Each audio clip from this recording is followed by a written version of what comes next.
So Kosovo Joes, what's this all about? Well, to be quite honest, since the war in Ukraine that Russia started, that's triggered quite a few things. And for some of us old Cold War troops, brings back a lot of the Cold War doctrine that we were taught versus what we're seeing today. And regardless of politics, regardless of who's the good guy, who's the bad guy, there is indeed a travesty going on.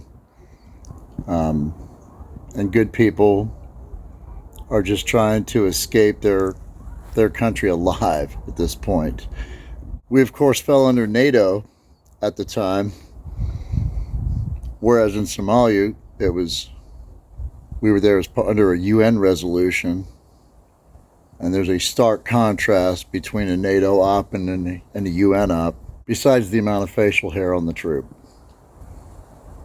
You know, it's funny, even though we call it this segment Kosovo Joes, we wanted to give troops from K4 and troops who served with Task Force Falcon and anyone really who's ever served in the Southeast Balkan region over there, or anything going on with the Russian war in Ukraine today, a place, a thread to share conversations and hopefully help us all get through this a little bit more peacefully.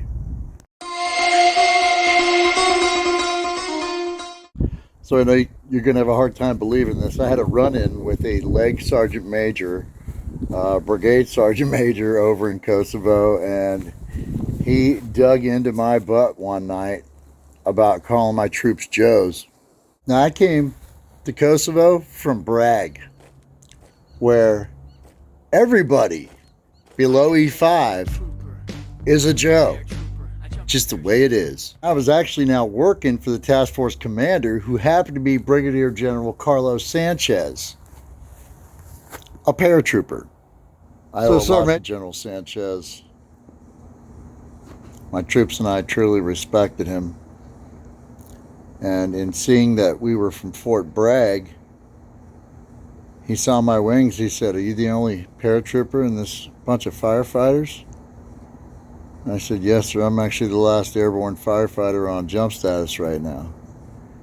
And he said, "The last smoke jumper."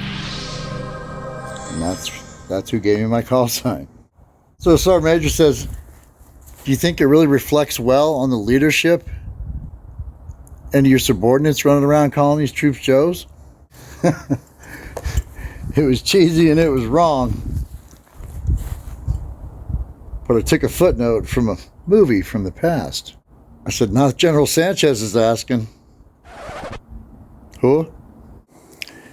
And then as I was going into a meeting with the brigade commander, a private meeting between he and I about strength and what we were going to do as far as moving troops up from Macedonia up to Kosovo, keeping troops there as far as fire protection coverage for the entire country. It was pretty amazing what we did with under 20 firefighters.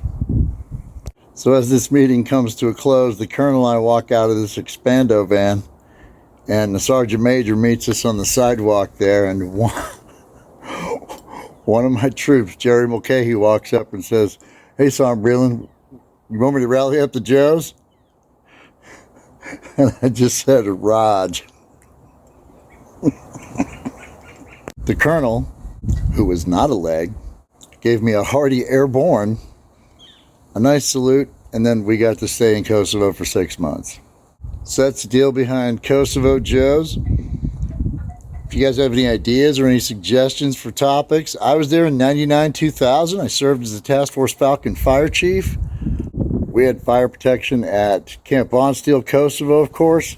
We provided fire protection for Camp Able Sentry down in Macedonia, and then also Camp Monteith up in Kosovo. So we had people pretty spread out. And I did meet the UN fire chief there. He was a old FDNY guy, cussed like a sailor and smoked like a chimney. That's Kosovo Joes. On My Blue Smoke. Smoke Kemper 7, out.